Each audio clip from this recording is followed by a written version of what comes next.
नमस्ते फ्रेंड्स, स्वागत है आपको फिर से मेरे YouTube चैनल पे। दोस्तों, सारी चमकदार चीज़ें जो है वो सोना नहीं होती हैं और हर एक सोना जो है वो कीमती भी नहीं होती हैं।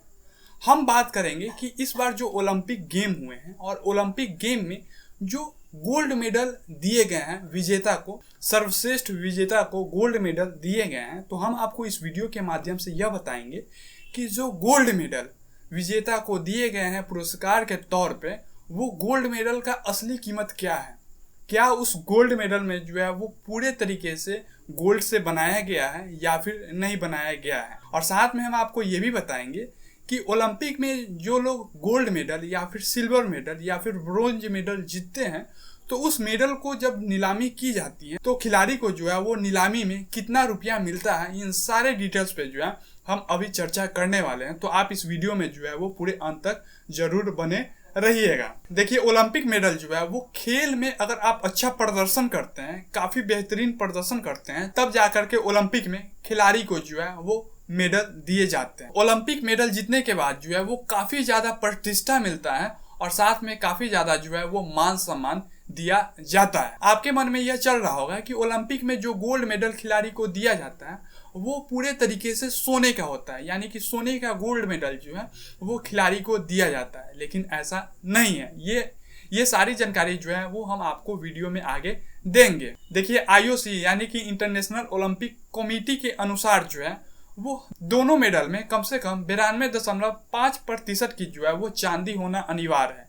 यानी कि आप गोल्ड मेडल जो खिलाड़ी को दे रहे हैं, उस गोल्ड मेडल में आपको कम से कम 92.5% जो है वो सिल्वर तो होने ही चाहिए। या फिर आप खिलाड़ी को सिल्वर मेडल दे रहे हैं, उस सिल्वर मेडल में भी 92.5% जो है वो चांदी होना अनिवार्य है। तो अब हम जान लेते हैं कि इस बार पेरिस ओलंपिक 2024 हुए हैं, तो इस पेरिस ओलंपिक में खिलाड़ी को जो गोल्ड मेडल दिए गए हैं, तो इस गोल्ड मेडल में जो है वो कितने प्रतिशत गोल्ड थी और साथ में उसकी वजन क्या थी, और साथ में हम आपको बताएंगे कि सिल्वर मेडल की वजन क्या थी और ब्रोंज मेडल की जो है वो वजन क्या थी। तो देखिए, खिलाड़ियों को जो गोल्ड मेडल दिए गए हैं वो गोल्ड मेडल की वजन थी 529 ग्राम, जिसमें 6 ग्राम जो है वो 24 कैरेट सोने की परत चढ़ी हुई थी। अब हम जान लेते हैं सिल्वर मेडल के बारे में, यानी कि रजत पदक। सिल्वर मेडल की जो वजन थी वो थी 525 ग्राम।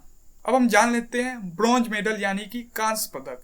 ब्रॉन्ज मेडल की वजन थी 455 ग्राम और ब्रॉन्ज मेडल जो है वो तांबा, टीन और जिंक की मिश्रण से बनी हुई थी। अब हम आगे जान लेते हैं कि गोल्ड मेडल, सिल्वर मेडल और ब्रोंज मेडल की जो है वो असली कीमत क्या है, यानी कि ओलंपिक खिलाड़ियों को जो ब्रोंज, सिल्वर, गोल्ड दिए गए हैं उस मेडल की असली कीमत क्या है। तो देखिए, असली कीमत जो है वो बहुत ही कम होती है। पेरिस 2024 ओलंपिक में स्वर्ण पदक की कीमत लगभग 86,000 रुपये थी। रजत पदक यानी कि सिल्वर मेडल की कीमत जो है वो 45,000 थी। ब्रॉन्ज यानी कि कांस्य पदक की कीमत जो है वो मात्र 400 रुपये है।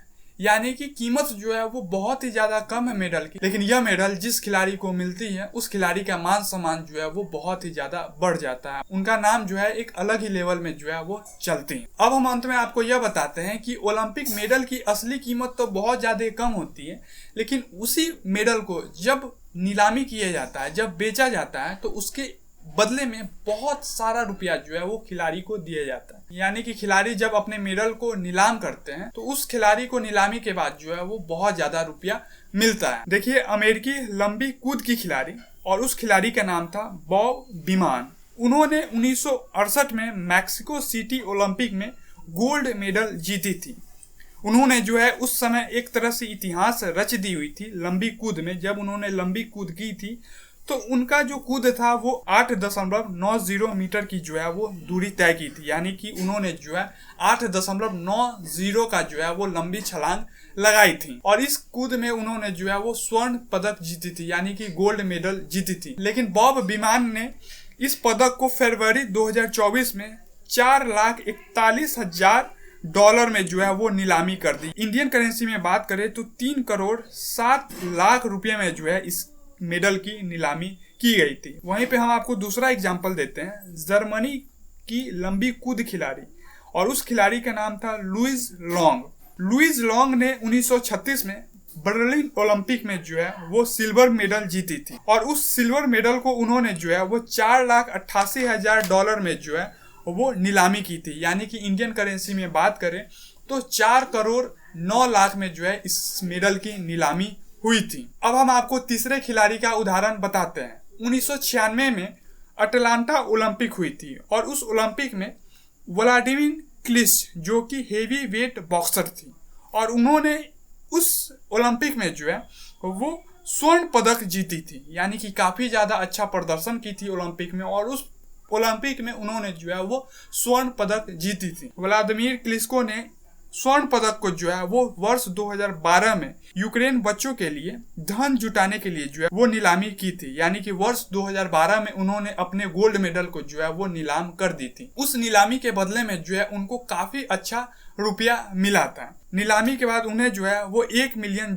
मिला और अगर भारतीय करेंसी में बात करें तो 8,04,00,000 रुपये जो है नीलामी के तौर पे उन्हें मिला। यानी कि ओरिजिनल में मेडल का कीमत जो है वो बहुत ज्यादा कम होते हैं, बहुत ज्यादा सस्ते में जो है वो मेडल को तैयार किया जाता है, लेकिन खिलाड़ी जब उसी मेडल को नीलाम करते हैं, बेचते हैं तो काफी ज्यादा जो है वो रुपया उस खिलाड़ी को दिया जाता है। लेकिन व्लादिमीर क्लिचको ने जो पदक को नीलाम किया था तो उसे जो है वो पदक वापस भी मिल गया। सम्मान के रूप में नीलामी के तौर पे जो व्यक्ति खरीदा था उस व्यक्ति ने गोल्ड मेडल को व्लादिमीर क्लिचको को वापस कर दिया। वो इसलिए क्योंकि जिस व्यक्ति ने गोल्ड मेडल को नीलामी के तौर पे खरीदा था उन्होंने ये कहा कि यह धन जो है, यह पैसा जो है वो यूक्रेन के बच्चों के लिए धन इकट्ठा करने के लिए नीलामी की है। इस कारण से सम्मान के तौर पे उस गोल्ड मेडल को उन्हें जो है वो वापस कर दिया गया। इसके साथ ही उसको जो है वो पैसा भी दे दिया गया। तो यह कुछ जानकारी थी जो हम आपको बताए हैं कि गोल्ड मेडल की जो है वो ओरिजिनल प्राइस कुछ और होती है, लेकिन नीलामी के बाद उस गोल्ड मेडल की प्राइस कुछ और हो जाती है। यह सारी जानकारी आपको कैसी लगी? आप अपना राय जो है वो कमेंट के जरिए हमें कमेंट बॉक्स में देने की कोशिश जरूर कीजिएगा। धन्यवाद।